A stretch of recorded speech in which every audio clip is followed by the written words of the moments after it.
Hey everyone, Michael Anthony here. Van Halen, Chickenfoot, Sammy in the Circle. But anyway, you're listening to the only podcast that is dedicated to breaking down the entire Van Halen catalog one track at a time. And the podcast will rock. Ow! Hello, baby!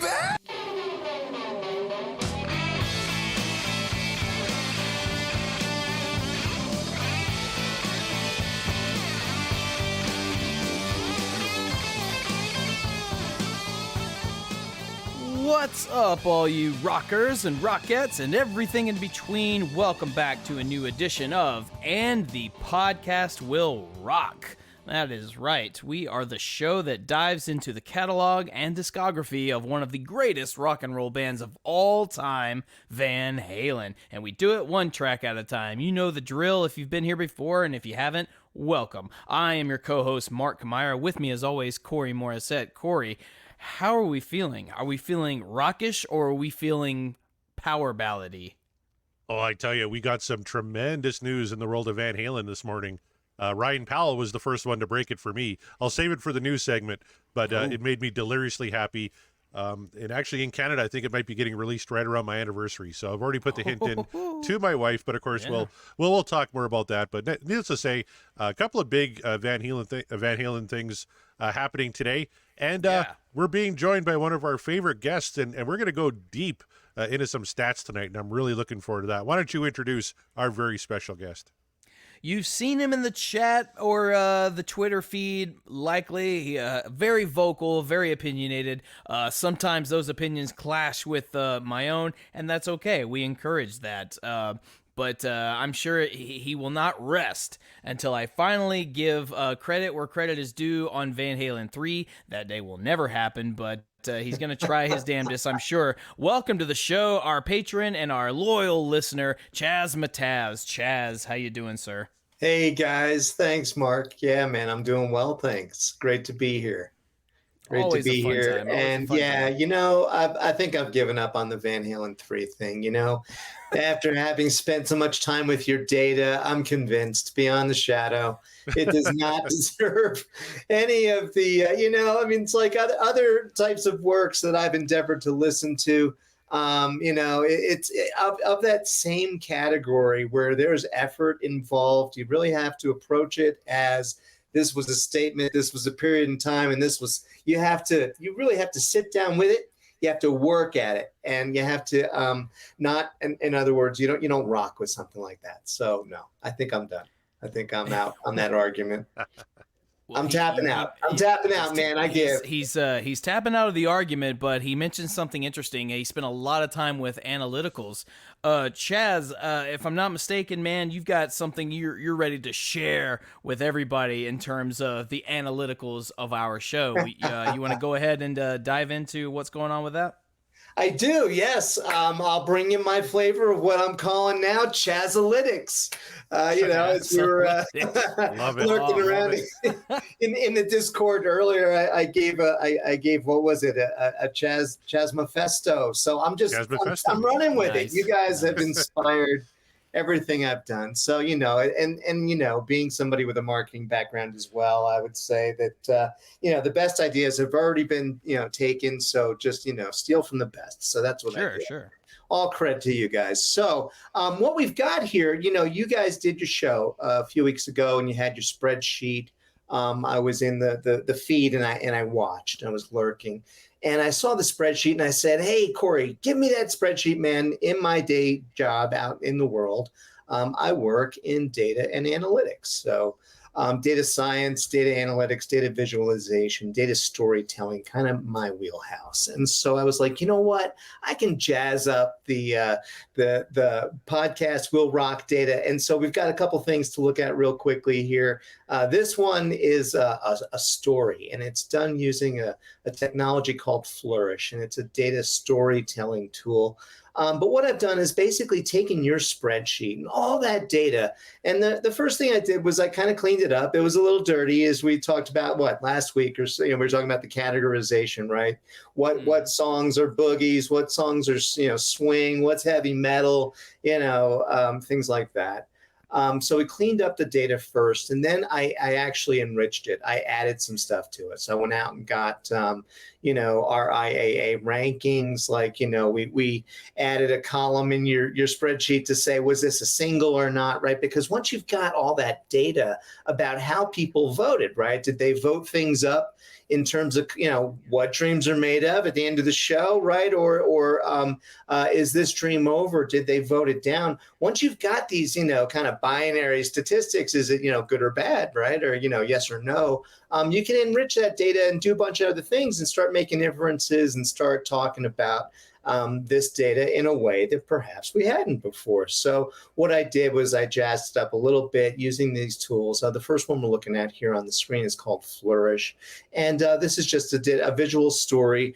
Our first visualization here is basically looking at all the album covers. And what we have is a ranking, guys. So this is a ranking of how how the albums are in fact stacked versus how people have been voting. So in order from left to right, I've got this slider here. I'm just going to grab it and move over so you can see our first is 1984, first album 1984. The score what dreams are made of is up at 91.6 on average for the entire record. And that's what we did with some of the stats, right? We went ahead and made aggregations and created some averages and, smoothed the data out and started looking at it, more statistical means, right? And you guys do this on the fly every week. Corey's always diving into the spreadsheet. You guys are always asking questions like, how many do we have left? Have we done that yet? What did we do, right? You're always using your data. So now hopefully this will be a little easier in that you can come to the first tab in this story and you can just start scrolling through and it's in order. And apologies to Gary. He's there at the end, Van Halen 3. What Dreams Are Made Of score of 44.8. And that's with This Dream Is Over score. And that's like the other big, piece of this story, right? So you have these really strong, scores for all the other records on What Dreams Are Made Of. But there's an equally, interesting story in the strength of or the weakness of the score that is This Dream Is Over, because that is the way people vote every week, right? So this is cool because we've got then, both ways to look at it. So we also wanted to comprehend too that we're not done yet, right? This is like a horse race, right? There's at this point, as we know, 50% complete on Mark's favorite record. And, as he was articulating last week, that'll be a happy couple of weeks when you're hitting Sammy every one in a row. Going out in a big fuck show, right? So that's what he's looking for that album, especially. Yes, right, exactly. So yeah, but here you go. I mean, balance, right? Another one where you guys are, you've made comments, and so we won't bias the audience, but obviously you got a lot left to go. And on some of these other records, even the ones that are the Goldilocks records here in terms of color coding, everything that's gold here is Dave. And, and again, this is in order left to right. So you can see it doesn't take a data scientist to tell you that you've got, Dave here. And if you click on these colors, guys, actually, it'll just give you Dave's records. And you can kind of go to your scroll and kind of go down. Right. So you can kind of do that. And you can kind of isolate that. You can isolate Sammy. So then Sammy's will come in. So at a glance, real quick, you can get, what the fuck is that? It should be pointed out in our a few of our lurkers are looking at this graph and they're noticing that 5150 is below some other albums and they are saying people are insane. It's important to note that while 5150 might be on the low side, according to this graph, we're not done with it. It's only 77.8% complete, which there you go. We could see by the time we're done with the whole album, and I know we've covered 5150, the song, but by the time we're done with the whole album, that number could skyrocket or it could just plummet. We don't know. They're saying people are insane just because some of the other albums are above it, and that might be true. But again, it's based on the votes, you guys. And Balance, we're not even halfway through Balance, so that's why Balance is sort of ahead of 5150 at the moment. So it's just patience is all I'm saying. Wait for the voting to go full in effect until we finish these albums, and then we can decide if people are insane. Exactly. And then, do you have any questions like, did we do the song yet or not? What were the votes? How did Mark vote? How did Corey vote?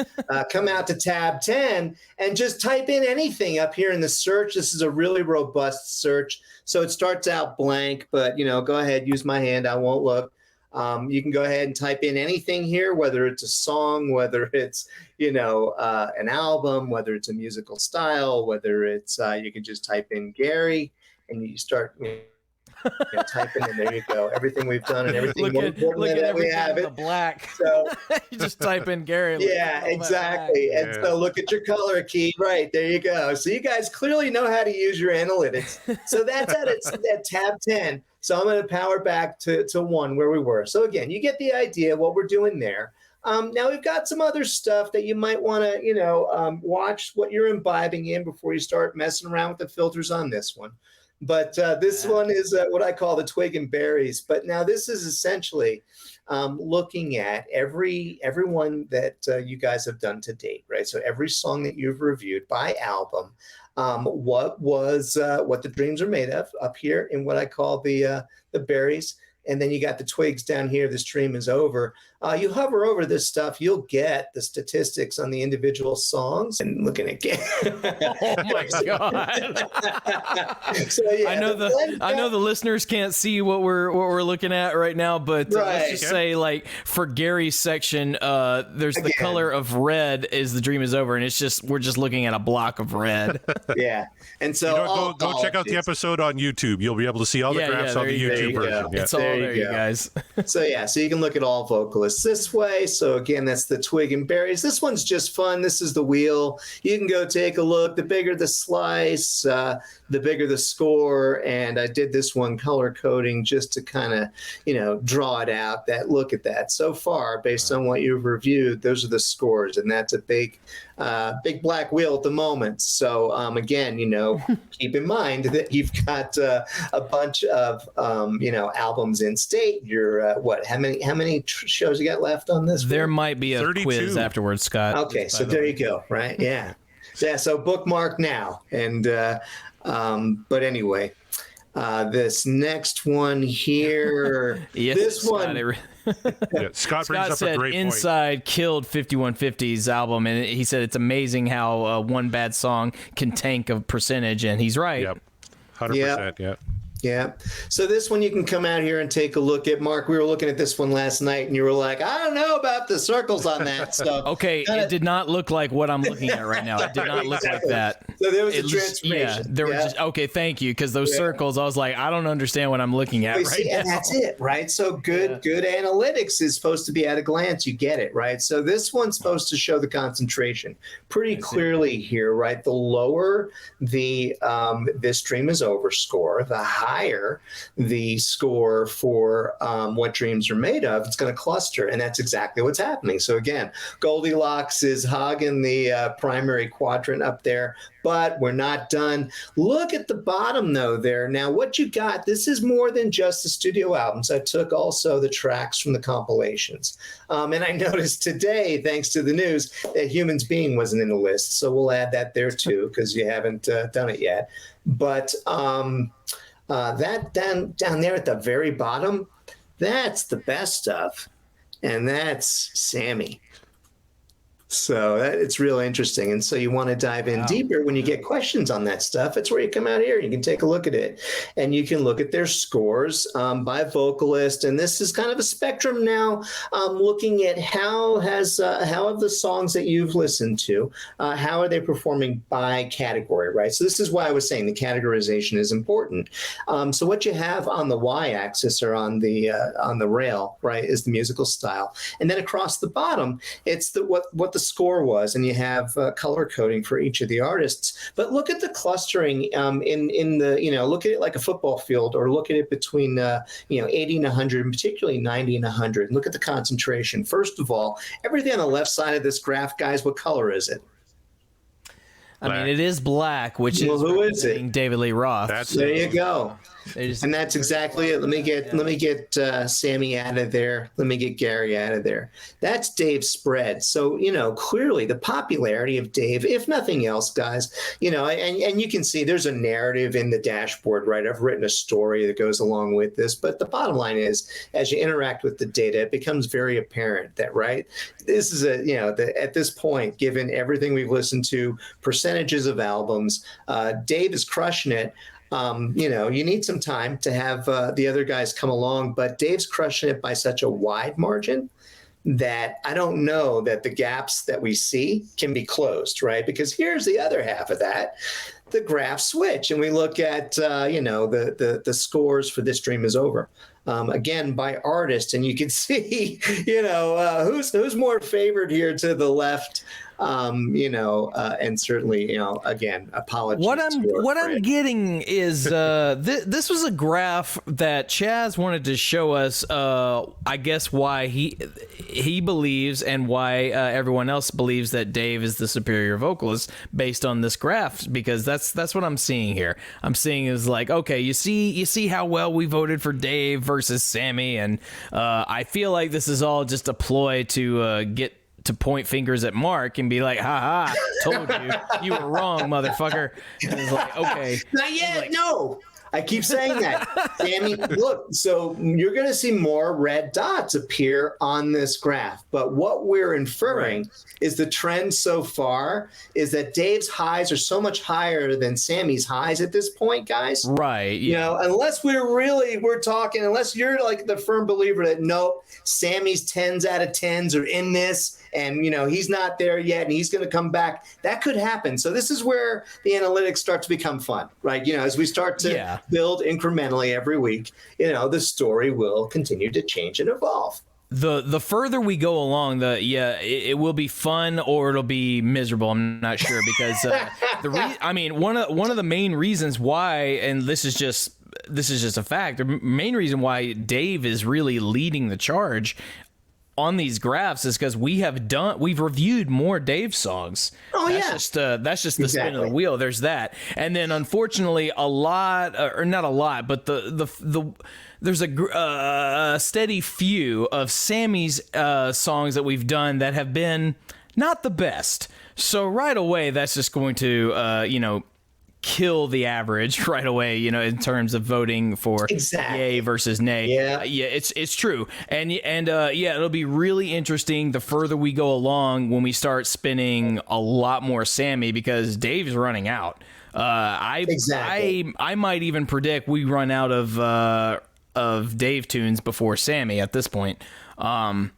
But it's going to be really interesting when we start really diving into more Sammys than the Dave songs, because at the moment we've spun more Dave than anybody, and that makes sense because Dave's been on more albums, right? He's 3 more albums. Yeah. So there you go. So that's just naturally going to happen. So by the end of this, I'm pretty sure when this is all said and done that Dave will be the guy raising his hand in victory as far as these polls go, and as far as like who won the charge and everybody's. I mean, there is a bias for sure, and we've talked about that, but I mean, just logistically, the way the voting has turned out and where we're at right now, it's going to be Dave's game. Like Dave's going to take this one, probably Scott, maybe not leaps and bounds, but he's going to take it. Scott Everett brings up something interesting, though. It would be interesting to see a weighted without Inside on 5150 and without Apolitical Blues on OU812. Because those are the two that are going to kind of bring those albums down, right? Yeah, we can mess around with all kinds of stuff. Yeah. So here's an interesting chart. So Mark's Dream's Over. Look at this. So you've downvoted 4 Dave songs, 7 apologies to our friend. This is just my analytics. This is just yours. That's you. And then here's Corey. So Corey, clear bias there, as we know. A little bit. Maybe. Might be declared, but here we go. Here's where Mark's dreams are made of this. Look at this. Look at all of that. Look at how much you like Dave. Now let me point Holy this cow. out. Yeah, look at that. Very lopsided. Well, now again, right? We know there's a volume there. Once again, we have gone over more Dave songs, and fortunately, I'm giving it to you. I'm giving it to you, man. But look at the distribution here. You guys are practically neck and neck with the way you're voting. Look at that. Right? So look at that. So for all this idea that you guys are so far apart, you're not. Not really. We're not. At the end of the day. And that's what this shows us. So this one's really cool. We've got another dashboard, but guys, I don't know. Do you want me to go into the other one now, or we can do that maybe another time? There's another dashboard that's a Tableau dashboard. That is so again, what we looked at here, this is a data visualization tool called Flourish. That's what we were looking at there. There's another tool that I use, copy, let's come out here. It's called Tableau, and it does more of your standard kind of dashboard. Anybody that's got a job where you got to access your key performance indicators and look at your metrics and, understand any kind of sales pipelines, or, you got your dashboards you got to check in on. Tableau is what you're looking at on the screen now. And again, from your same spreadsheet, all the same data. I might be a week behind on this one, because I think I finished this one, and then you did your show last week, and I think I updated the story, and I haven't gone back to this yet. But I will update it nonetheless. As you can see, just a different take on the same things. You can come out here and select this filter, what dreams are made of, or the dream is over, and it's coming in and it's kind of looking at it, and it's increasing the size of your balls based on how well they scored. So where there's, what dreams are made of, as you would expect, like we saw with the other data, right? So it's all favoring Dave right now. But this one is going to give you, on an ongoing basis, what are the top 5 that have been voted up. And the reason why there's no color differentiation here, or why I went with like a bumblebee color scheme on this one, was that these are all Dave songs. So the top 5, I brought the scores in. But the top 5 songs that have been voted, are Little Guitars through DOA. And then your albums by their dream state, the dreams, selecting that filter here puts them in order. The size is relative to the strength of the average What Dreams Are Made Of score. And then you'll have the inverse when you select the filter up there. As you can see, our friend Gary takes over the number 1 spot. Yeah. So you got this one, and then there's some nuance again when we kind of look at this. This was really kind of just putting this. If there are those among us that are more spreadsheets, or just kind of give me the numbers inclined. So I did just a quick ranking here, just with the strength of the What Dreams Are Made Of scores. So favoring more of the positive stuff, not focusing so much on This Dream Is Over, but telling the story of, what's popular and the strength of it, because everybody's voting on, either side of that binary every week, right? So again, Little Guitars, you can see the relative strengths. And this is where it gets interesting, guys. And this is why I was saying before that I don't know that the gap is going to get close with what you've got left. Given now, I take it, Mark, you're absolutely right. There are some of Sammy's best songs have yet to come. Dave still has some of his best songs that have yet to come too, right? So here's the deal. That's fair. That's very fair. Right? That's the truth too. So take a look at this though. Sammy's first song doesn't show up until number 24 at this point on everything you guys have done.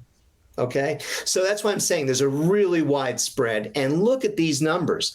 Dave is consistently in the 90s to the high 80s, right? I mean, look at that.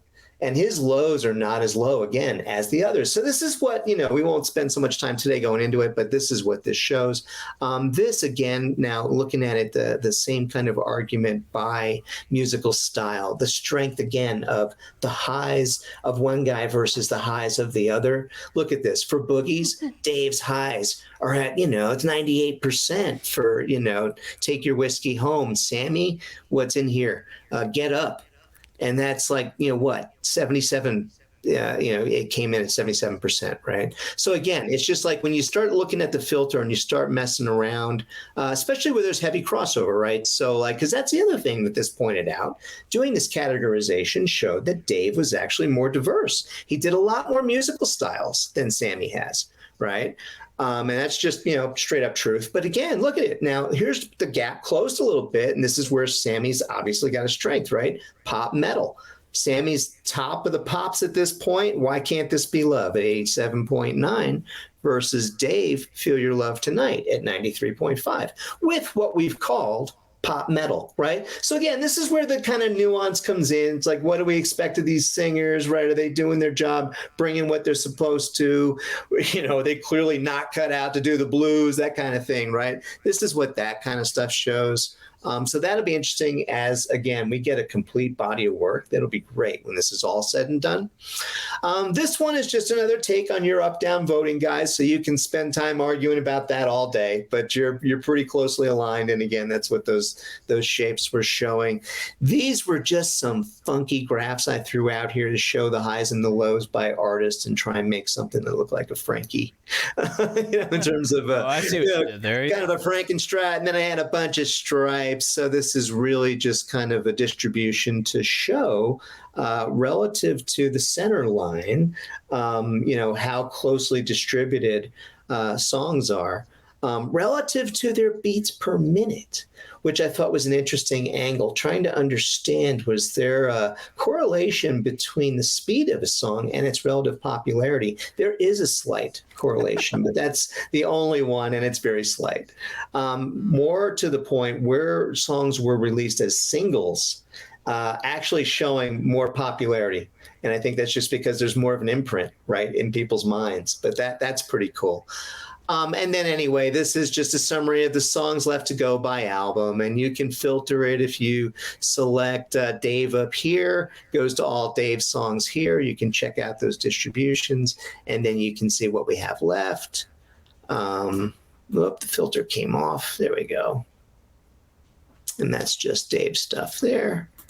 Gary, we got 2 songs, Josefina and The One I Want. So anyway, those are your 2 Chazalytic products, guys, and we'll keep those updated, and you've got the links to them.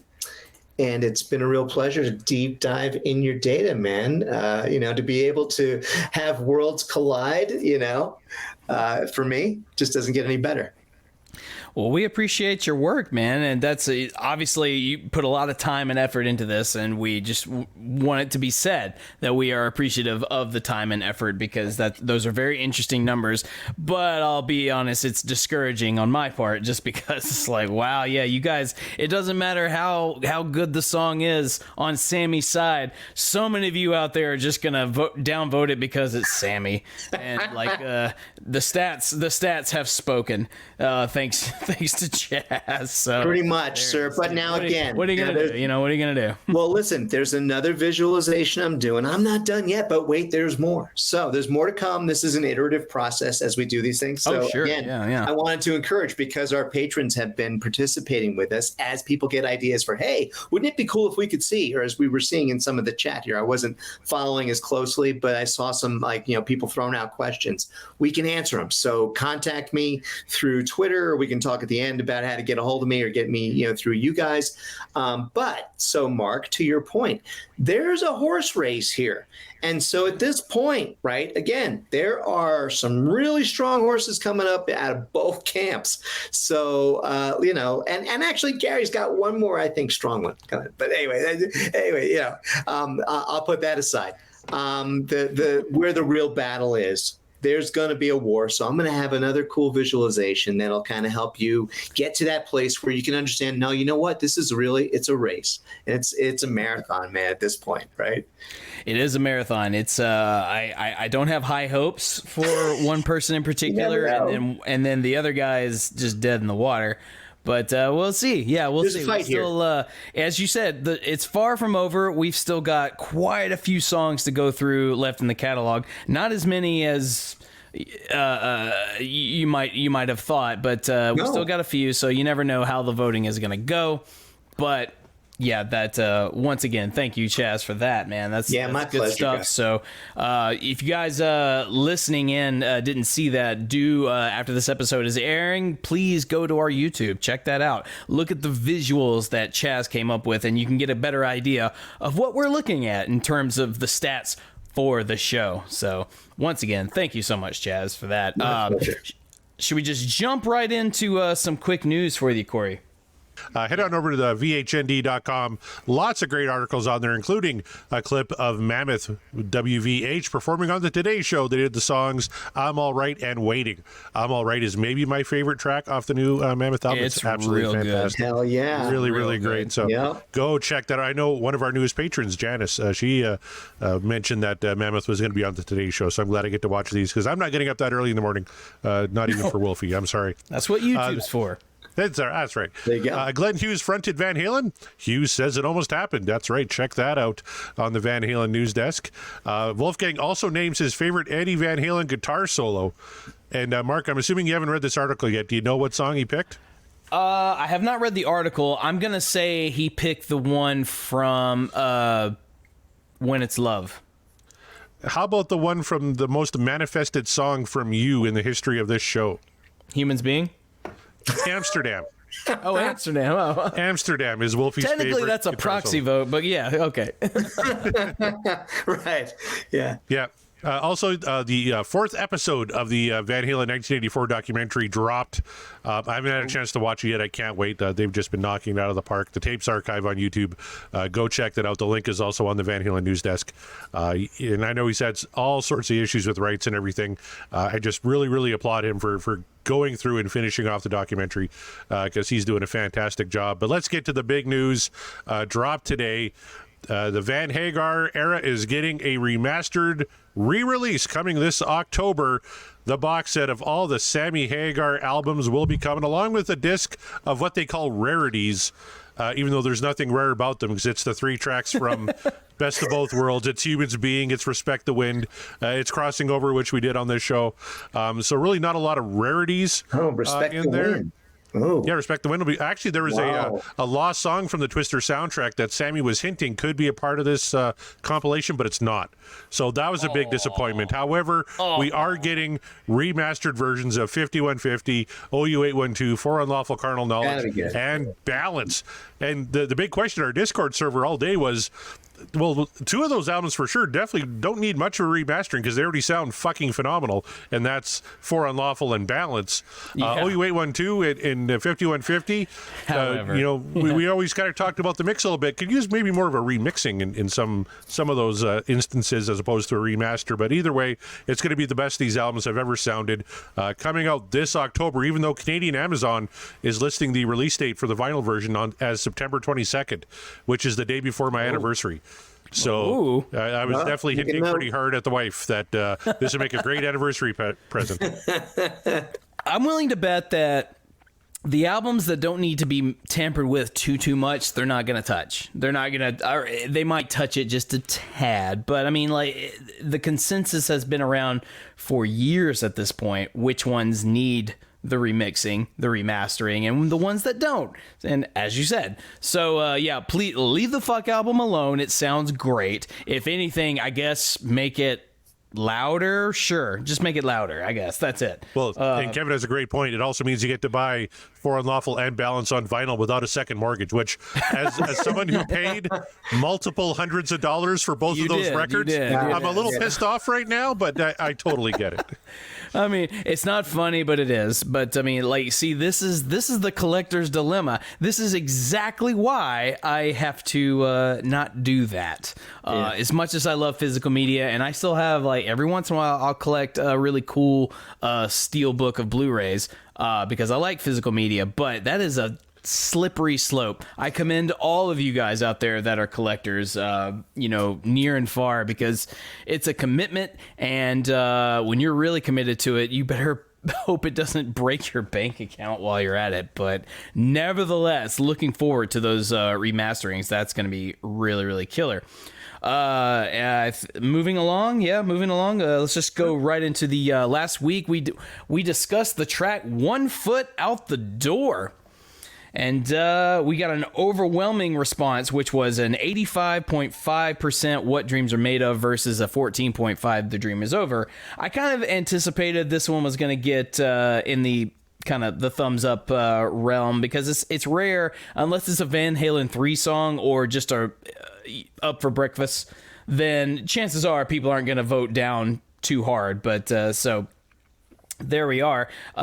We say I'm just going to jump into our tweets from the poll from our patrons. That's right. If you want to get your tweet guaranteed read, and we had a lot of tweets on this one, you want it guaranteed read, join our Patreon. It's as simple as that, and we will read it on the show. We'll find a tier that's right for you if you don't see one.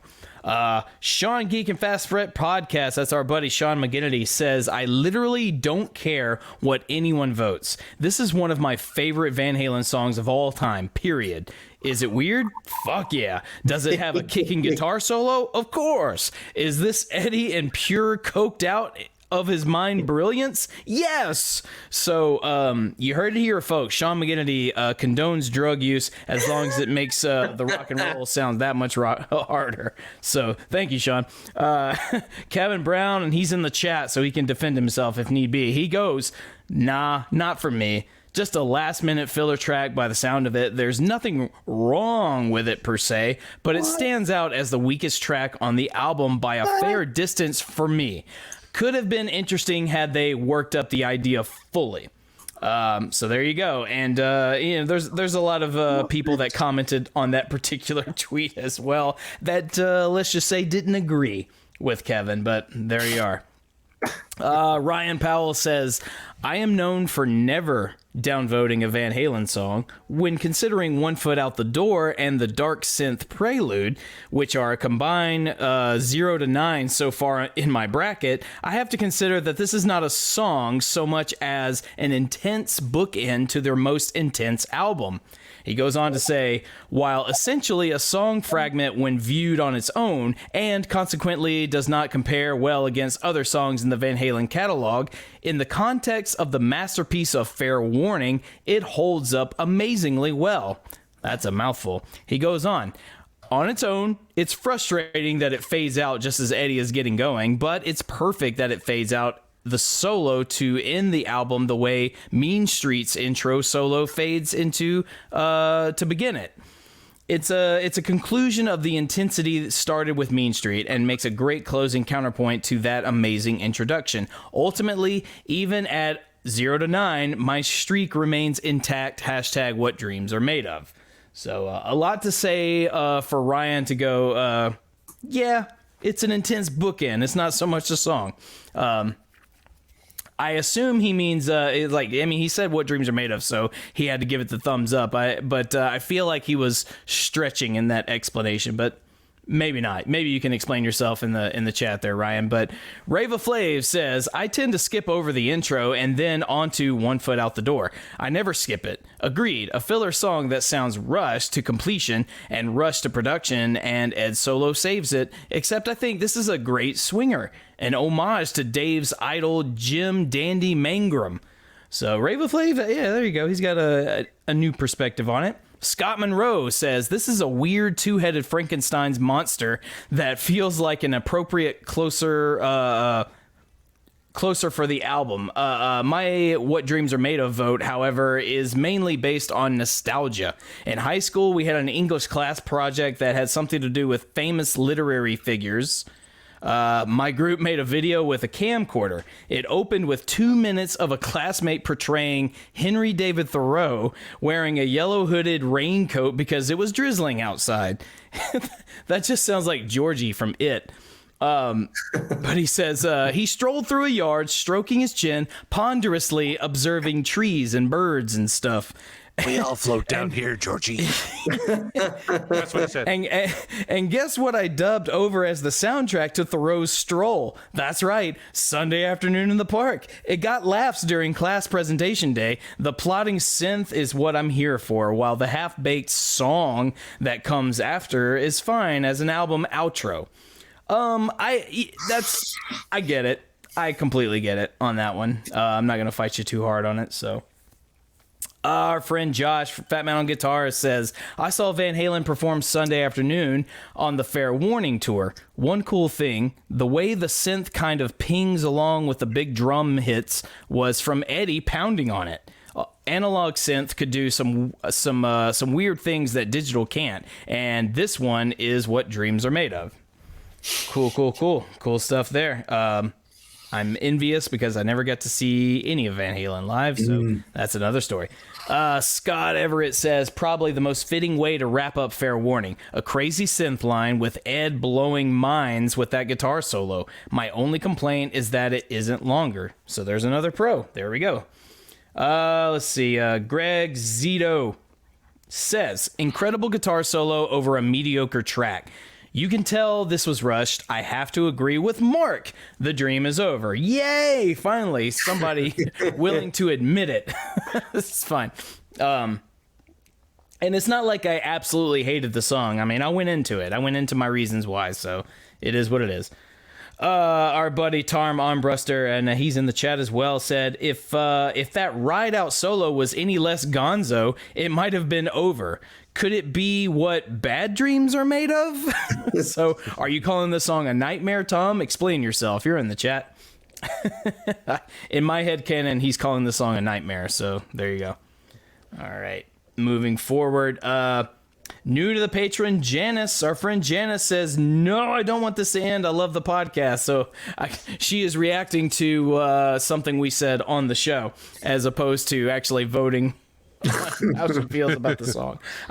Janice, please let us know how you felt about this particular track if you did vote for it. Jeff Brewer says, I almost always skipped both of these since the 80s. Not a big fan of Ed's synth tunes, except maybe Jump.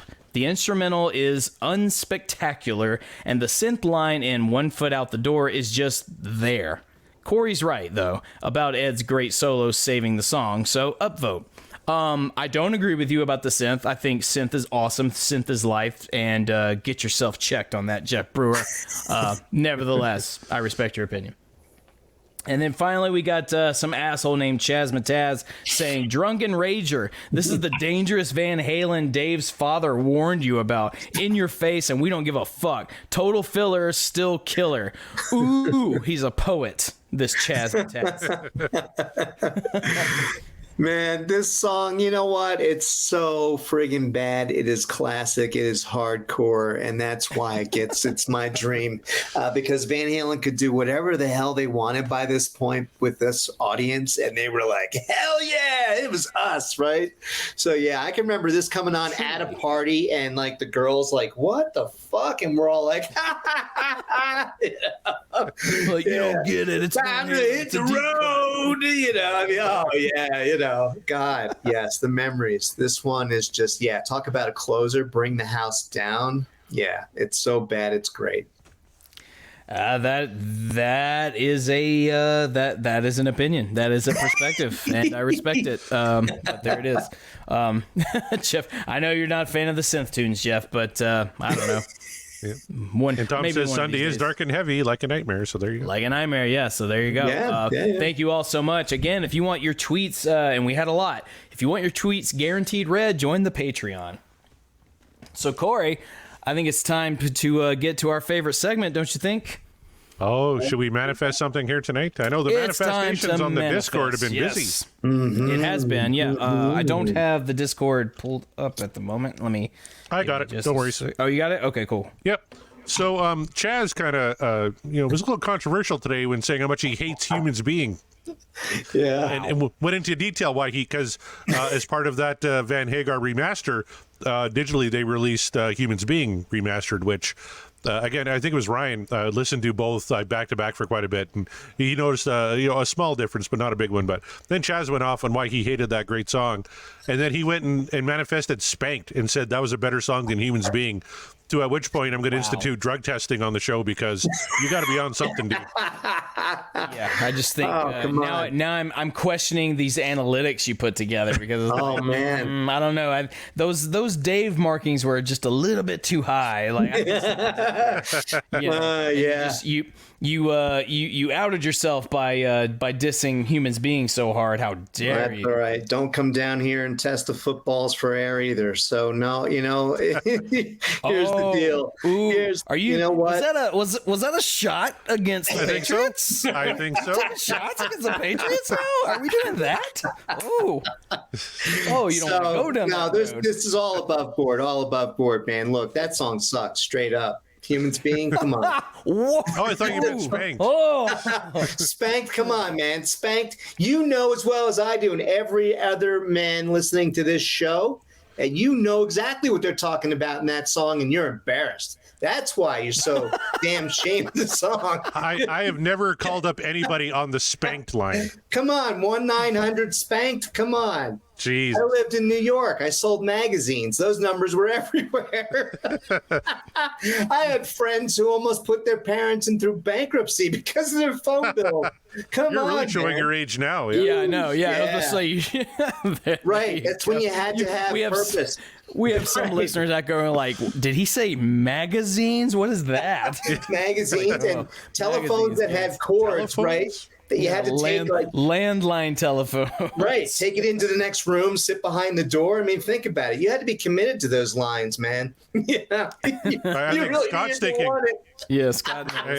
Scott says maybe you're spending a little too much time on those spanked lines. Well, you know, again, you know, chapter 11 will take care of all that. Yeah, I agree with Jeff. Spank's not that bad. Like it can't be because the fuck album is phenomenal. So when we get to it, I can't wait to really dive into Corey's brain about his distaste for Spanked. But I want you to pay me when you do Spanked. It's got to be an event. We have to be all hands on deck. If that comes on, I'm hoping for a live show at that one. But, Chaz is manifesting Spanked, and then Jeff Brewer's manifesting Atomic Punk. Kevin Brown with Take Me Back because he wants to get back to some balance. We do need more balance songs. Take Me Back. Tom, of course, Humans Being. Scott Everett, Humans Being as well. Jeff Brewer, he's just like, you know what? He's just talking about the remaster. But yeah. So a lot of Humans Being talk and some Spanked. And then, of course, we're going to manifest our own for tonight. So I'm just going to throw it to you, Corey. What, among all of these songs and among the ones we have left, and there's not many, but there's still a fair few. What will it be tonight that you really just want to dive into? Fuck you, Chaz. Let's have Humans Being. That's what I'm voting for. I'll give you the play-by-play. There you go. Perfect. Stuck in the blow. Now, Chaz, you said in the Discord you were going to manifest Spanked. Is that what you still want to manifest that? I am standing hard on Spanked. He's standing hard. That's right. Hard on Spanked. Well, we should be so lucky. Yeah. No, well, actually, you said it. I'm just reiterating. There you go. So, all right. But here's the thing, and this is not a bit, and I'm not trying to be funny. But the lady and I did just happen to watch Twister the other night, and of course it just revitalized the fact that, oh my God, we still have not done Humans Being, and I fucking want to talk about that song so bad. So I too am going to manifest Humans Being. There's a lot of us manifesting it now. So maybe with the power of all of that manifestation, we can finally spin Amsterdam. So with that being said, Chaz, if you're ready, Corey, if you're ready, and get Sammy warmed up backstage, how many times do you think we should prime this thing? Well, you know what? We got 6 people currently lurking, so I'm going to shuffle it 6 times. So 1, 2, 3, 4, 5, 6. All right. Well, here we go. Here we go.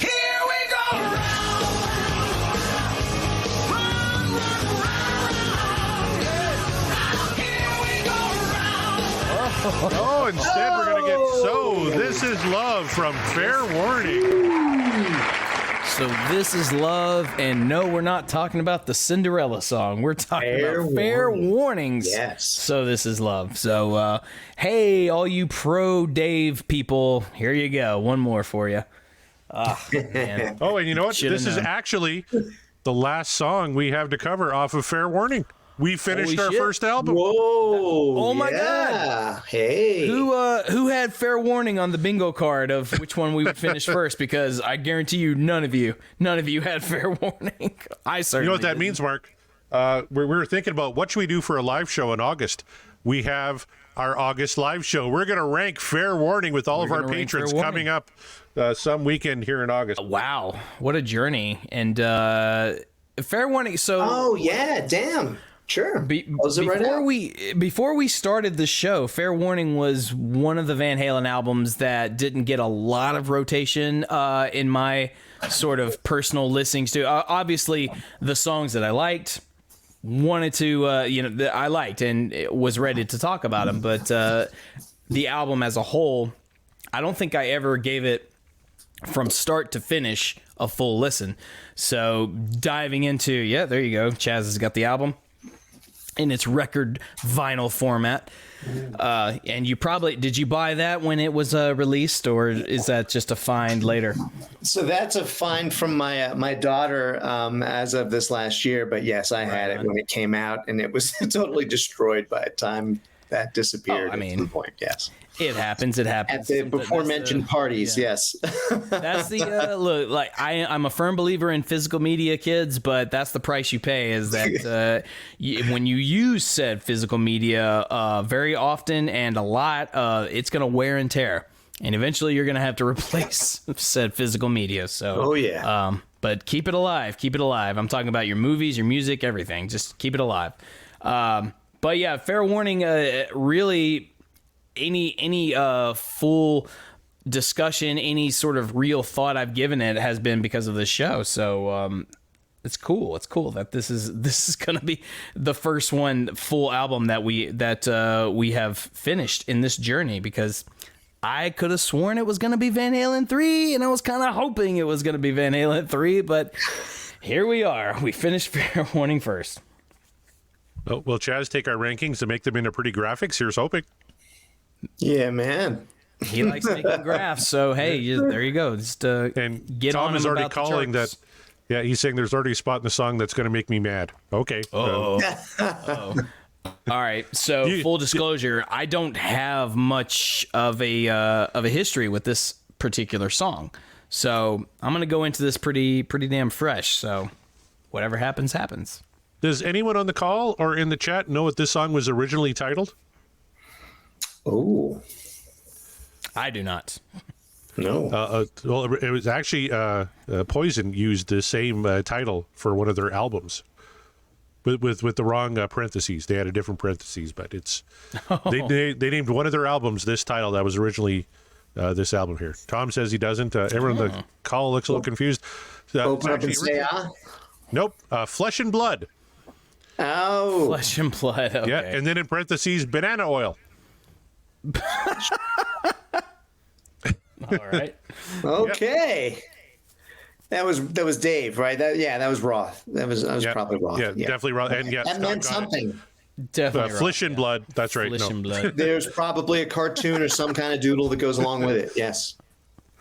And actually, if you go in the Van Halen news desk, they actually show the original handwritten lyrics from 1981, and it's Flesh and Blood and then banana oil. Really? Yep.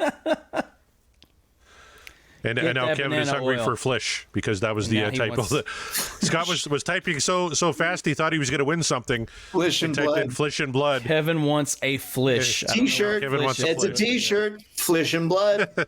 Flesh and Blood. Oh, make that shirt, please. All right, should we just get into it then? You guys are ready? Let's dive in. All right, this is one of the singles from 1981's Fair Warning. This is So This Is Love. Oh, yeah.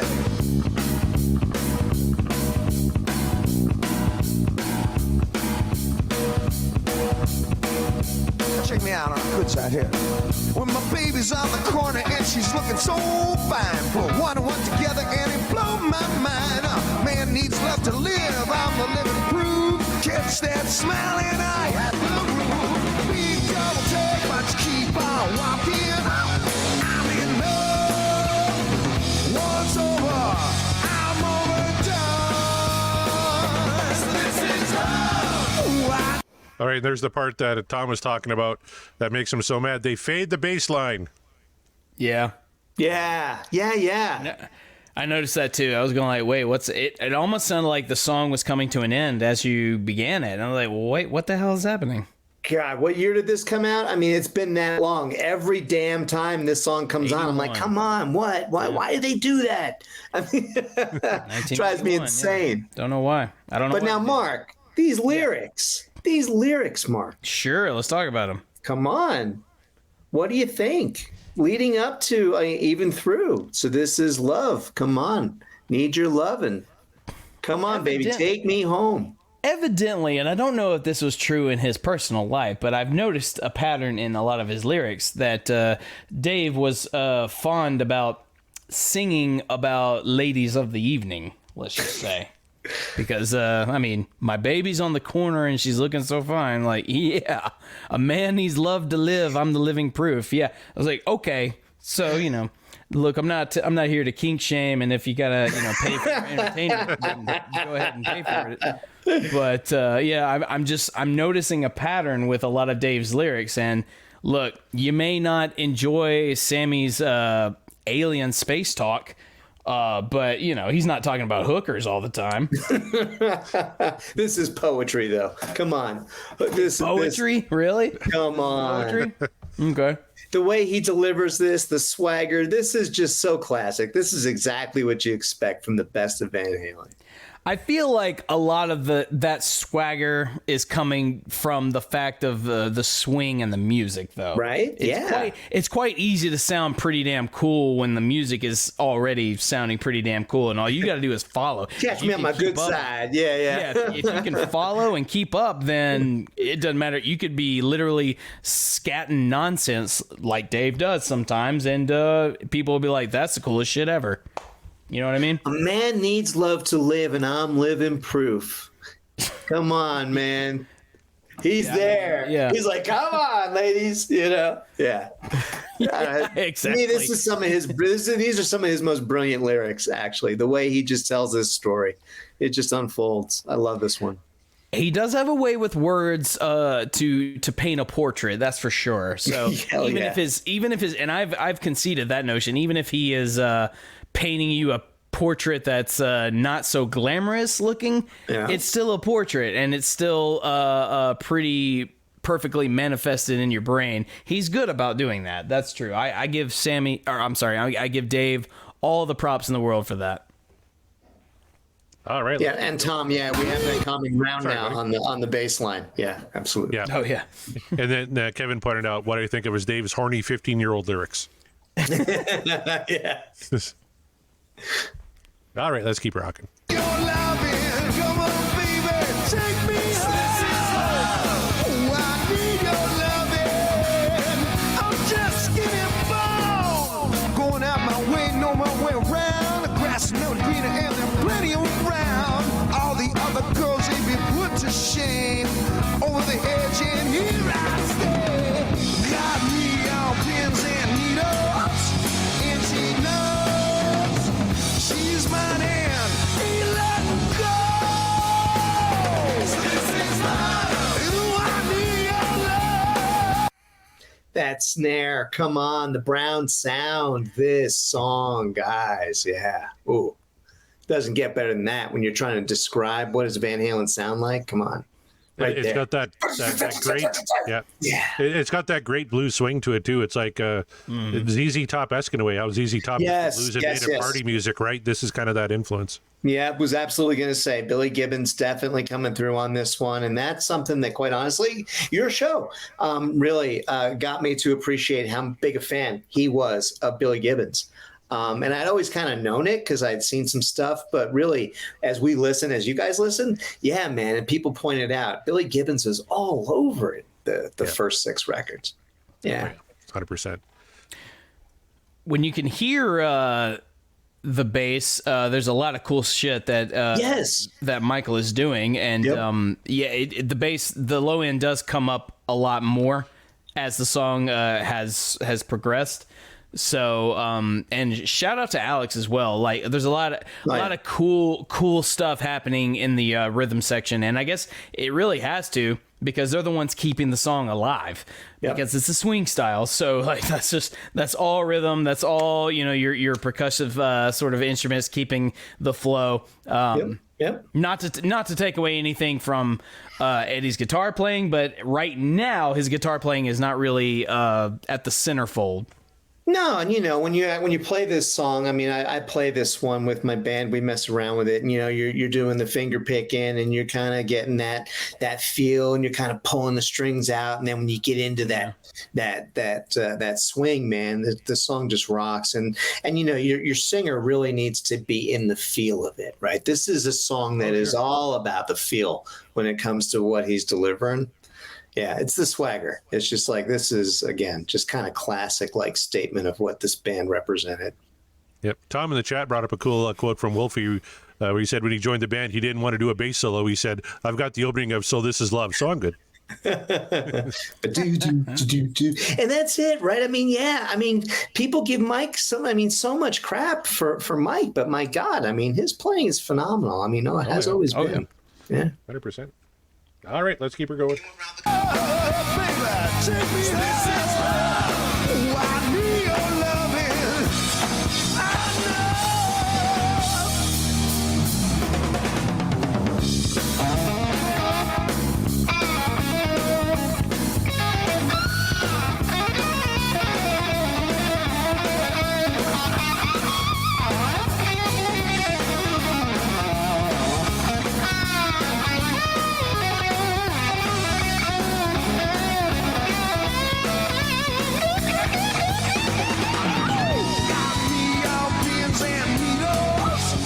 All right, so interesting tidbit about that solo is it's actually a compilation of about 4 solos put together by Ed and apparently recorded on the first attempt.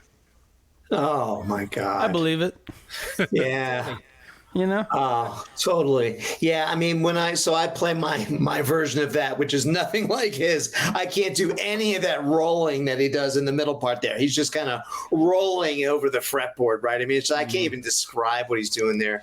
But melodically, when you play this song, it's just so much fun, man. It just, like, the way it bounces around, it's got just, such a great feel. And if you're just kind of keeping it within the feel of it and throwing, a few boomer bends and some taps in between, like, in a cover band these days, you don't have people out there like, you didn't play, and you know those guys, they don't come to my shows, so I can get away with it. But I honestly, they come to my shows sometimes. Well, yeah, you play some more sophisticated music, I think, than what my set list is comprised of. But that technical playing in this solo, I mean, to me, this is one of his most pristine solos. In fact, that's that section right there, that whole, I mean, it's just, my God, if you've tried to play that note for note, you know what I mean. It's insane. Yeah. I found a cool quote here from Guitar World, talking to Eddie, where he said, "I definitely had a lot of pissed off energy in me that I got out on Fair Warning. It does have kind of a dark underlying tone to it. So why is this tasty piece of ear candy the only Van Halen song that can legitimately be called jaunty? Credit Michael Anthony. The strutter positive bounces on the bass line, flowing into a smooth groove that finds the band thoroughly in the moment." You're damn right. Yeah, man, totally. Hear it. Yeah. All right, let's keep her going. Yes, she knows she's mine and he let it go. This is love. Then why me alone? This is love. Oh, I need your love. I had to pause it there because Kevin pointed out that whip crack snare. Yes. And you really hear it on that run he's there. not wrong. Yep. All day long, Kevin. It's funny, in the chat, Tom is talking about, that sweet solo, good spark, and then Jeff is like, yeah, that slippery part of the solo is a pain in the butt to recreate.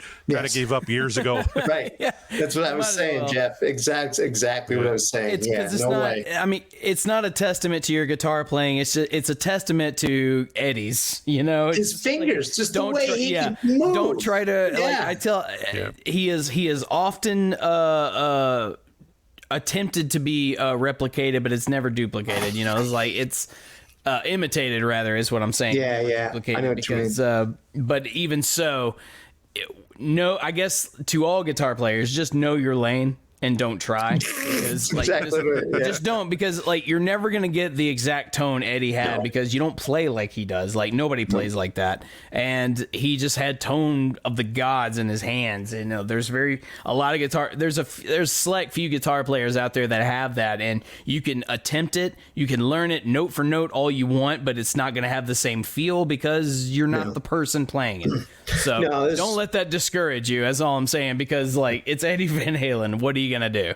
Right. There's a couple, like, to that point, right? There's a couple of guys that can hit an A chord and you know exactly who it is. Like Eddie Van Halen can hit an A chord, you know it's Eddie. Brian May can hit an A chord, you know it's Brian May, right? There are those that can kind of take that, like you said, it's in the fingers, and it's just there. Yeah. Yep.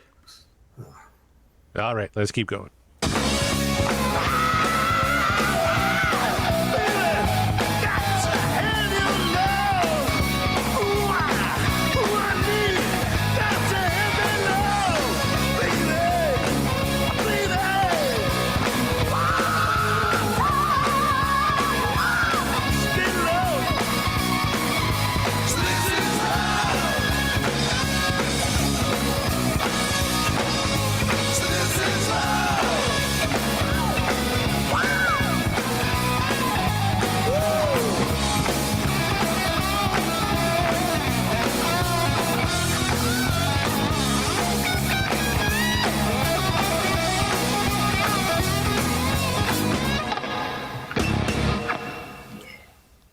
All right. There you go. So this is love. So there it was, from Fair Warning, and that wraps up the Fair Warning album on this show. It's the first album we have wrapped up, you guys. Holy crap. Amazing. I didn't think eventually, of course, logistically, we would get to the end of an album. But again, didn't think it was going to be Fair Warning. So there you go, you guys. And now we just have to review it. So stay tuned for the announcement of a live show in which we will do as such. But until that time, it's time to vote on So This Is Love and how we felt about it. Chaz Mataz, you are the guest for the evening, and you are the analytical expert / all these other adjectives. But what I want to know, analytics be damned, I want you to think with your heart, not with numbers. Is So This Is Love what dreams are made of, or is the dream over?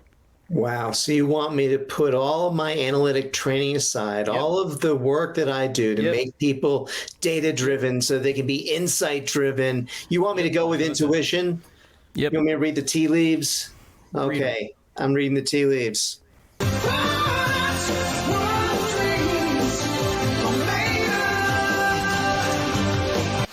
Yeah, I don't know if I telegraphed too much during the song there, but God, I mean, this one is just, for me, like you guys have seen, and as we're seeing now in the numbers, the strength of the songs on Fair Warning, all of them, what dreams are made of, every single one of them. It's the way you guys have both voted every single track on this album, well, except for One Foot Out the Door, right?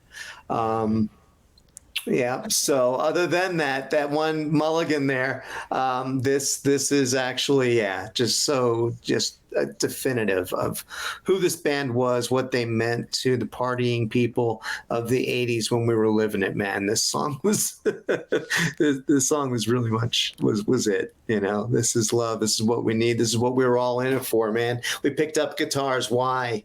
We wanted to be with the girls. We wanted them to look at us. We wanted to, the cool guys to envy us and the chicks to date us. So, it's what it was all about. And shit. The other theme that you kind of pointed out in Dave's songs, right? It's that idea that I think, too, prostitutes. He's into sugar mamas, too. And women that will finance his lifestyle. I love that one line, pay my bills, and he meant that. I love the way he kind of laughs afterward, right? That's the real deal. And this song is all a part of that. This was just that golden era. So, Here's my bias on full display. To end fair warning, there you have it. Chaz votes yay to the shocker of no one. But the real shocker is yet to come, perhaps, maybe, I don't know, because I got to ask my podcasting partner, Corey, do you think So This Is Love, the end of fair warning, it's the end of an era, so to speak, the first bit, end of an era, as far as the show goes, is So This Is Love what dreams are made of, or is the dream over?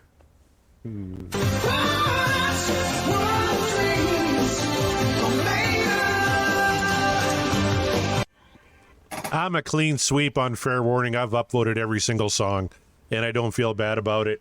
If it helps, I probably would have downvoted Sunday Afternoon in the Park if it would have counted, but it doesn't. It's an instrumental. No. It's okay. But it's certainly probably my least favorite thing on fair warning. And actually, So This Is Love, probably my third favorite track on this record. I know we're not ranking them yet, but, there's a combination of Unchained, Mean Streets, Hear About It Later, and So This Is Love that I kind of mix around in my top four. So I haven't done my final rankings yet, but this has always been one of my favorite tracks on fair warning. I absolutely love this track. I love that bluesy swing to it. Dave is singing the fuck out of it. Kevin mentioned the snare, like the drums on this sound great. Love the bass. That guitar solo is fire. Love the outro on it. That I love it when it's not actually a fade out. It's like that down, ban out. Give us a little something. Yes. It was just a cool, punchy way to end the song, and then this would lead into Sunday Afternoon in the Park. Talk about weird sequencing. You go from something fun like that to the horror movie vibe of Sunday Afternoon in the Park is kind of interesting. But this is absolutely what dreams are made of for me. Mark and Meyer, that leaves it up to you. You're not perfect. Upvotes on fair warning. You downvoted one foot out the door. Are you going to make it 2 on this record? Is this what dreams are made of, or is the dream over?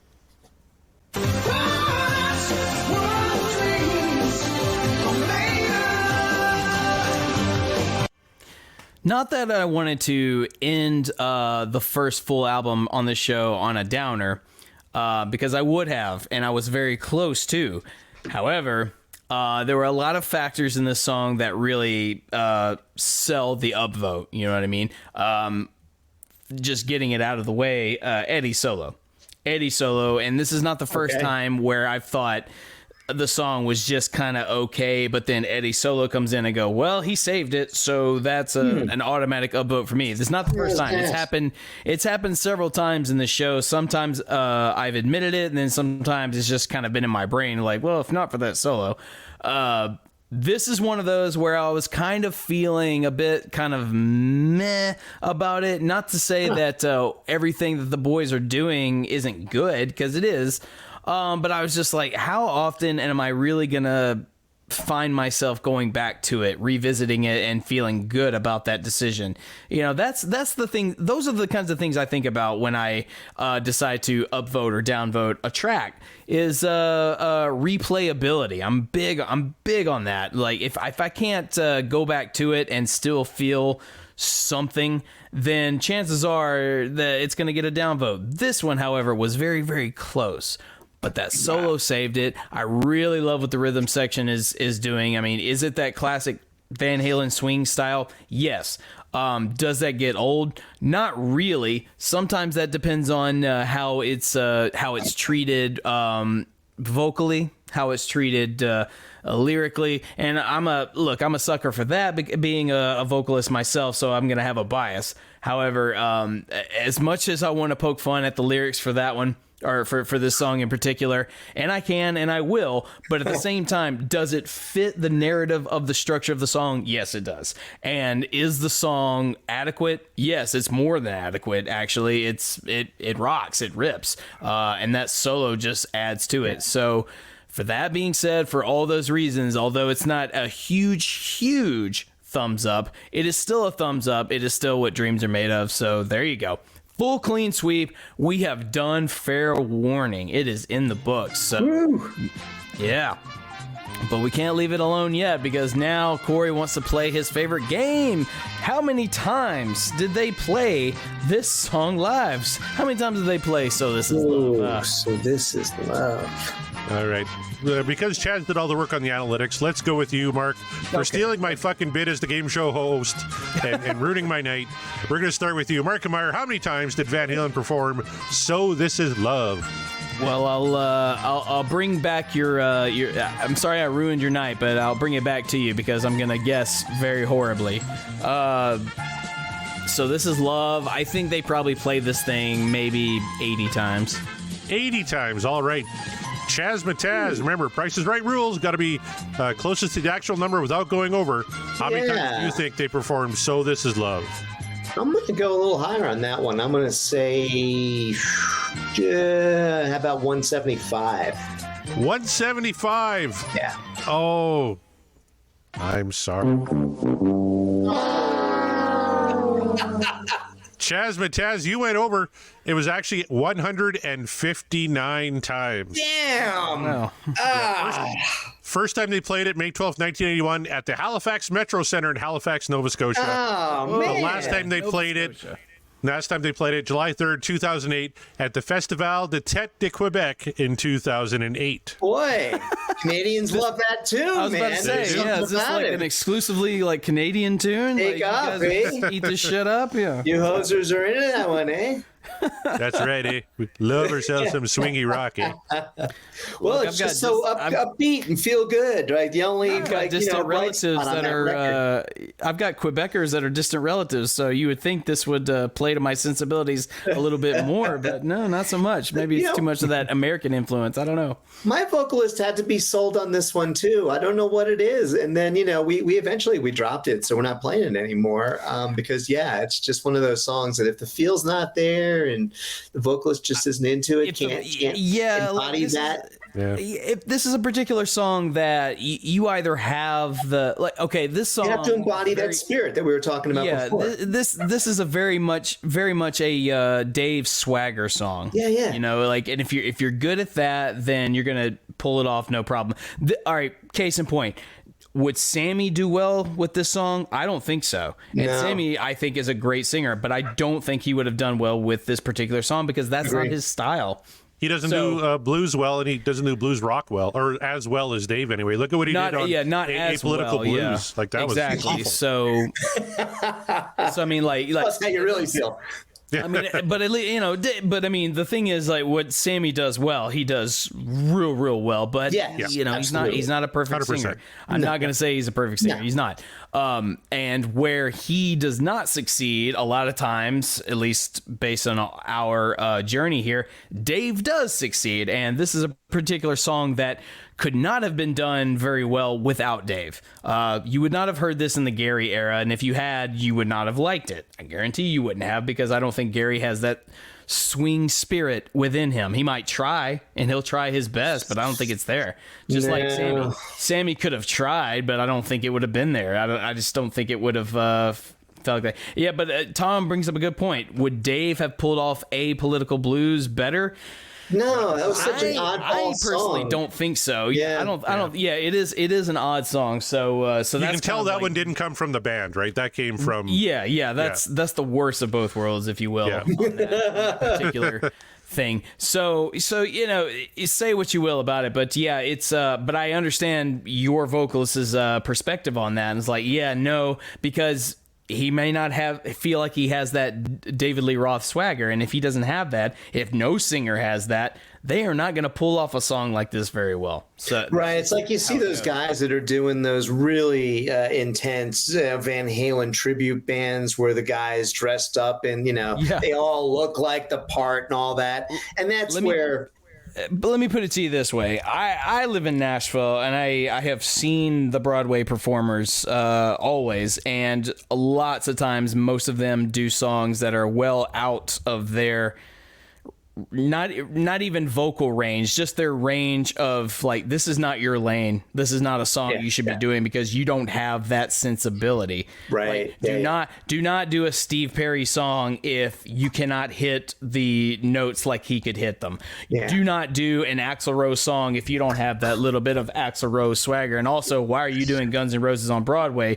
But and I would reiterate, do not do David Lee Roth unless you have the David Lee Roth swing and swagger. Yeah. Because that's very hard to replicate. It's there's a reason why there's a reason why we shit all over Gary's album, because sometimes it feels like that's exactly what he's trying to do. And if not Dave, he's trying to do it. He's trying to do a Sammy Hagar. He was channeling Sammy. Don't do any of those, dude. Like, I understand you're in Van Halen, but don't do that, because it's not coming across as authentic. It's coming across as cheap.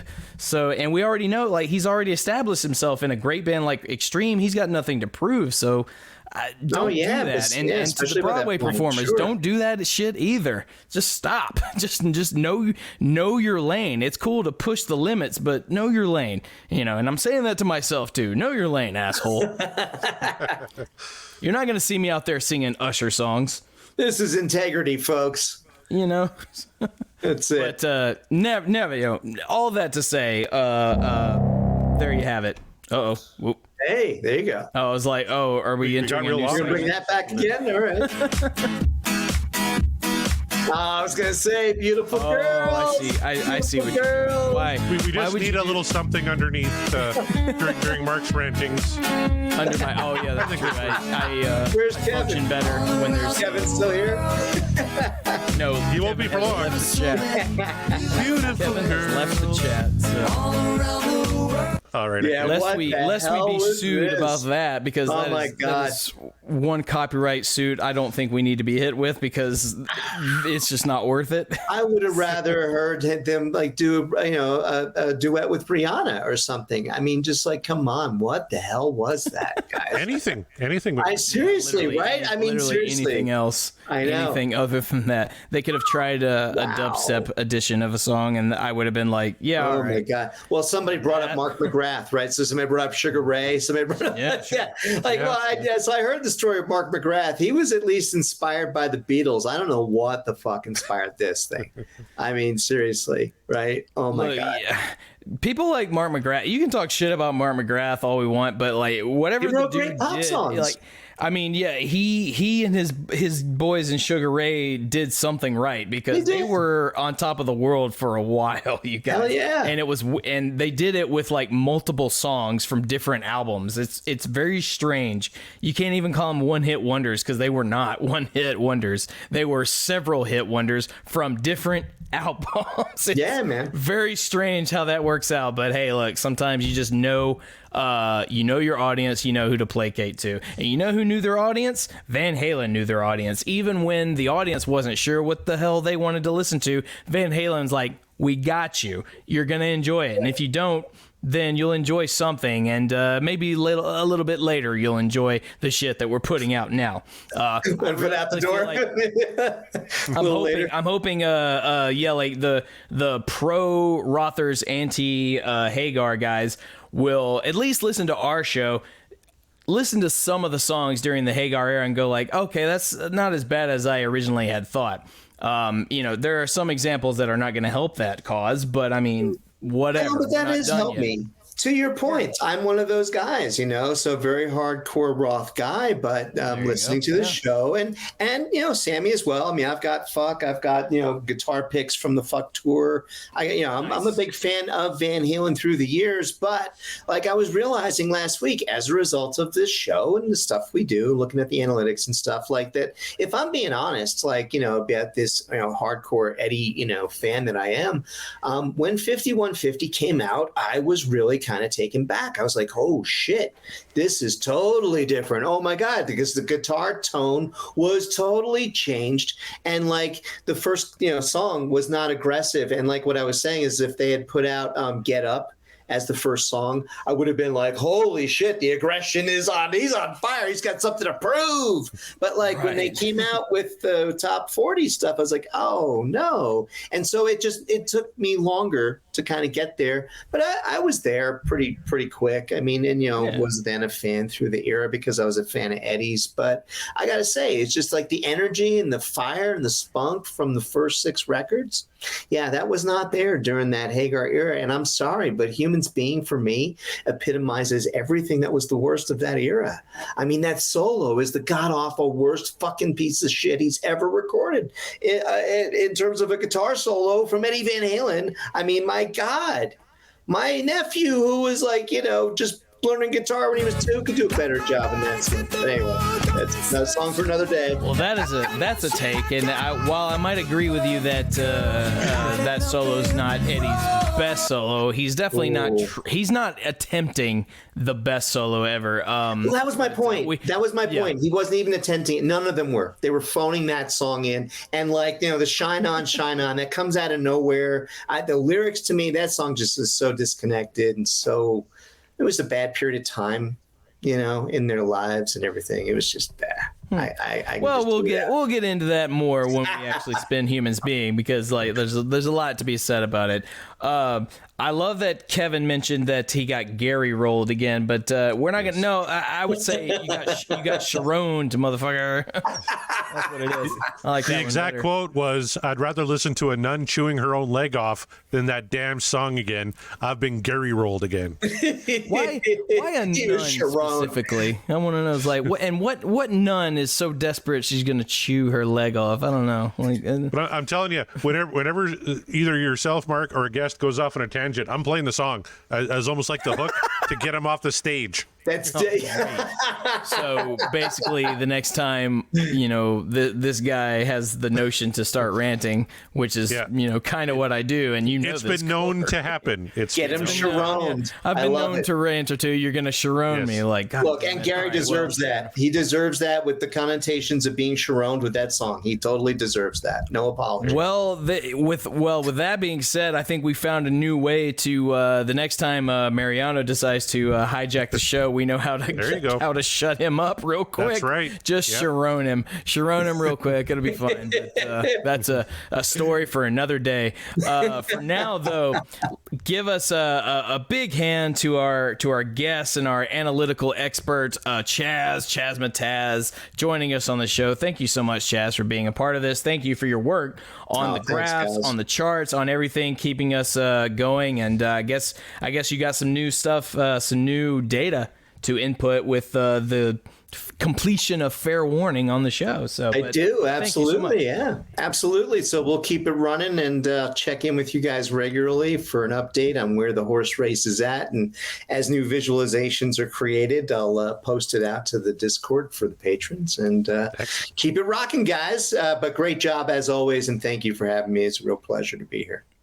Always a pleasure having you, and always a pleasure having a supporter like yourself. So thank you so much for being a supporter of the show, not just in tweets and in poll results and coming on the show, but you're on our Patreon. So we appreciate that, as well as our other patrons on the show. So let me go through the list here. Thank you to Matt Lacoste, Nate from the Deep Purple Podcast, Rava Flav, Josh Caldwell, Greg Zito, Michael Griffith, Sean McGinnity from Meet the Geeks, Kevin Brown, Per Lineker, Scott Monroe, Ryan Powell, Jeff Brewer, Ben Adriozzi, Tom Armbruster, Scott Everett, Heath McCoy, and our newest patron. Thank you so much, Janice Risco. So thank you all so much for your contributions. Thank you for your support, keeping the lights going on and the podcast will rock, and keeping us motivated, and just honestly just giving us good shit to talk about, because you guys keep the conversation really interesting. You always come up with some cool stuff in the Discord. For one, you can join the Discord if you join the Patreon, and if you guys aren't on the Patreon still, I tell you, we've got tiers that will work for you, that, whatever you can give. But if we don't have something, a particular tier that you would like, let us know. We'll make it just for you, because we're easy that way. So thank you all so much. Corey, always a pleasure. Always a fun time doing these with you. We're not done. We still got so much more. Tell the people where they can find the goings on of the show and the like-minded shows, would you? Yes, you can find us at www.podcastlowrock.com. You can catch up on old episodes. Reach out to us on the website. I know we got a lovely message from a guy who was a roadie for Van Halen back in the 80s and told us he enjoyed the show. So thank you very much for that, sir. Yeah, that's fantastic. Get yourself some merch. Chaz is wearing a gorgeous red T-shirt with the gold Best of Volume 1 logo inspiration for the Podcast Will Rock. Thank you very much for your support. Go get yourself some merch. I'm going to pick some up before I head off to the Kiss concert this November in Saskatoon, so that'll be a lot of fun. I'm digging your shirt there, Corey. You got the nice. Yes, I got the old style. Yeah, that's nice. the old David Lee Roth era Van Halen. That's why we spun ALR tonight. Yeah. All right. You can find us online. I don't know, Mark. Are we on Threads yet? Is that a thing?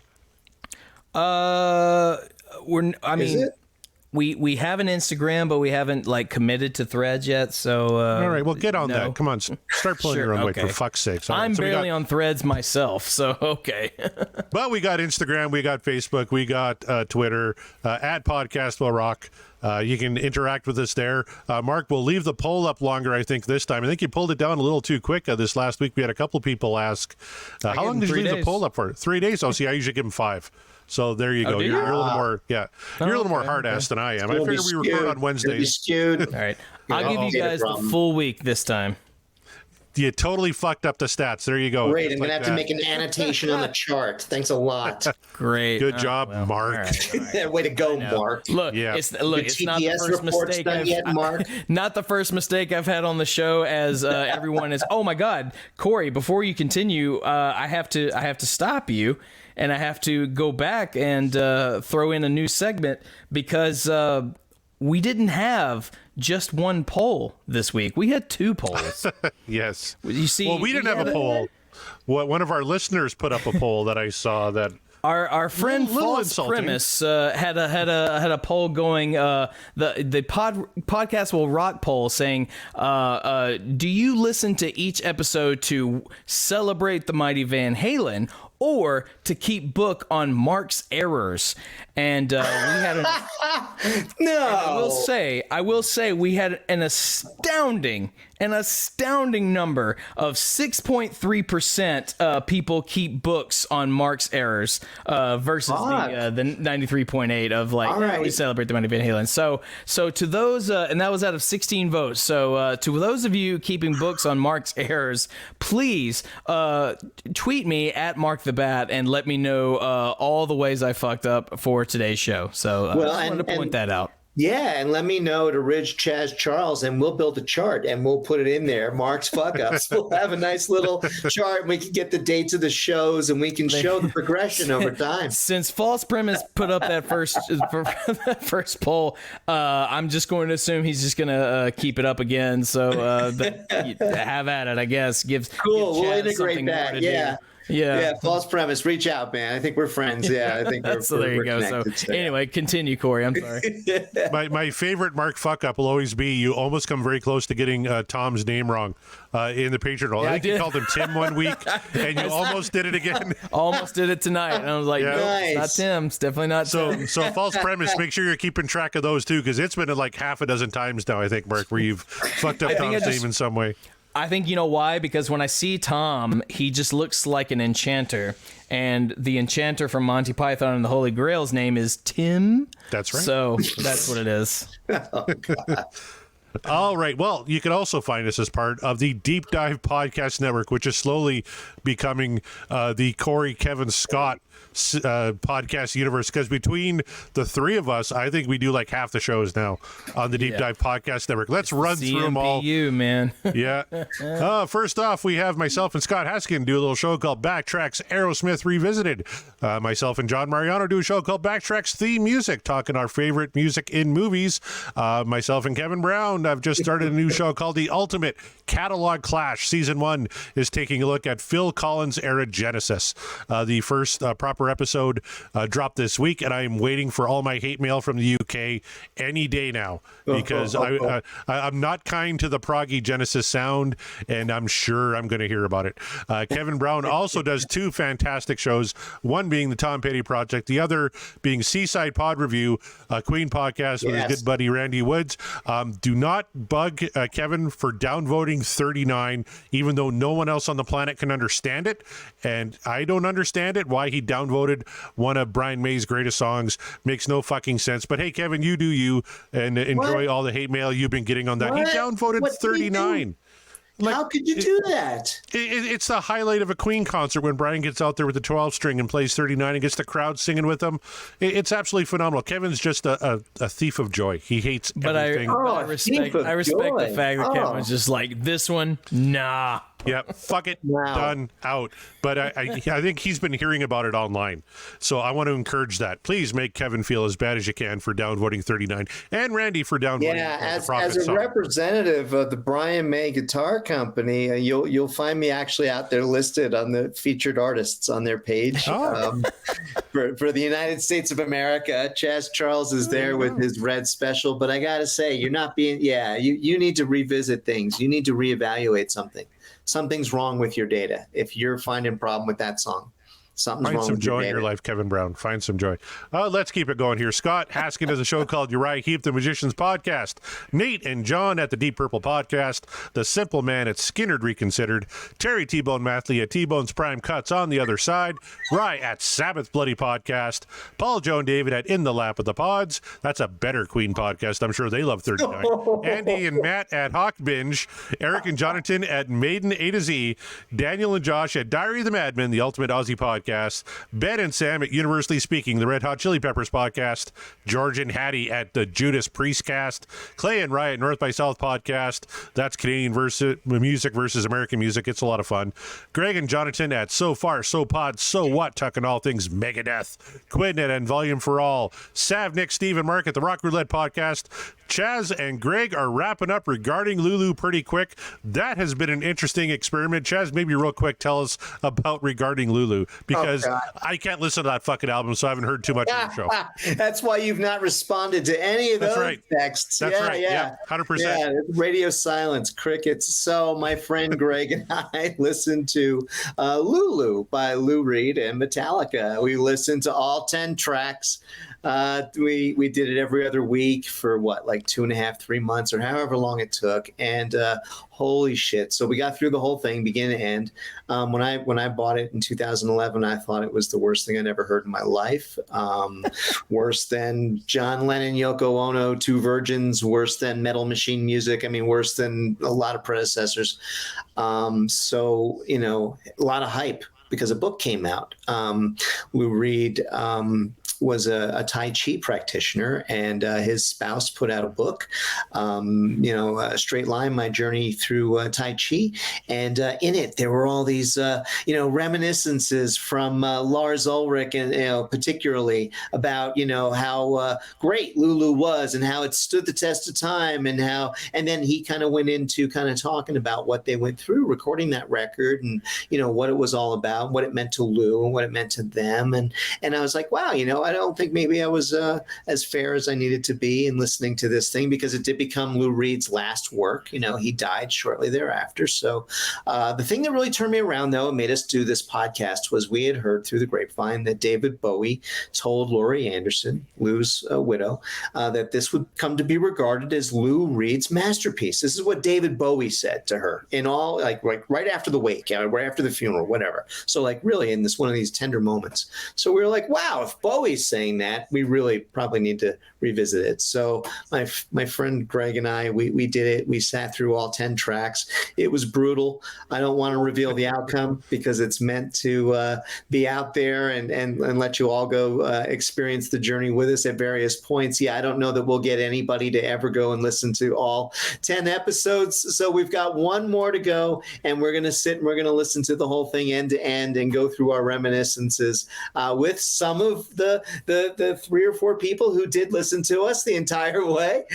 So we're going to do it as a panel, again, kind of inspired by you guys. And that recording is coming up. And it'll be our retrospective on what the hell we did and what the hell were we thinking. And gotta say, though, like we've heard with Van Halen 3, there are those works out there by our favorite bands that require more of us as fans, right? So this is really where we kind of came from with Lou Reed. It's like, okay, and Metallica. I'm a big Metallica fan, so we'll give it a fair shake. And we did. And so the proof is out there. Regarding Lulu is the podcast. It's a member of the Deep Dive Podcast Network. Corey is a featured, your virtual twin, your digital twin is a constant presence on our show. But again, you guys inspired it all, and thanks. It was a wonderful journey. And you can check us out there, and you can check me out on Twitter, Ridge Chaz Charles, always interacting with these guys, because this is the best podcast out there. Well, thank you, sir. And please join the Patreon because you can talk to Chaz on the Discord channel. He's signed up here this week, so you can converse with Chaz and ask him about humans being, why he hates it so gosh darn much. But we got a few more friends I should mention here before we call it a night. Of course, Sean and Todd at the Sean Geek and Fast Red podcast. You're All Doomed, a Friday the 13th podcast. The DLR cast, the Bogus Loader Show. Pod of Thunder, the recognized symbol of excellence in rock and roll podcasting. Booked on Rock with the legendary Eric Senich. Dissect That Film. And Three's Company 2, a rewatch podcast. Mark Kameyer, I think that's it for me. Where can the folks find you, and what do you got coming up? At Mark the Bat on Twitter and Instagram. You can yell at me personally for all the things I've done wrong and let me know when another poll comes about and like Mark is from score of 1 to 50. Where would you rank his stupidity level? 50 being the highest intelligence. So we can come up with one of those needles and people can vote every week. Yeah. How about that? And join the Patreon so that you can maybe find a way to throw a huge wrench into the analyticals that Chaz puts. So that like, oh no, here we go. Let me redo this because I just think I'm an agent of chaos and sometimes chaos is funny. So there you go. Do that. You at the time of this recording, we just finished our tribute night to David Bowie in Nashville, Tennessee. So to all of you that were there, thank you guys so much for your contributions, man. Lots of fun was had. So thank you, and thank you to Corey, thank you to Chaz. On behalf of all of us here on the podcast, we are, and the podcast will rock, and we will rock you later.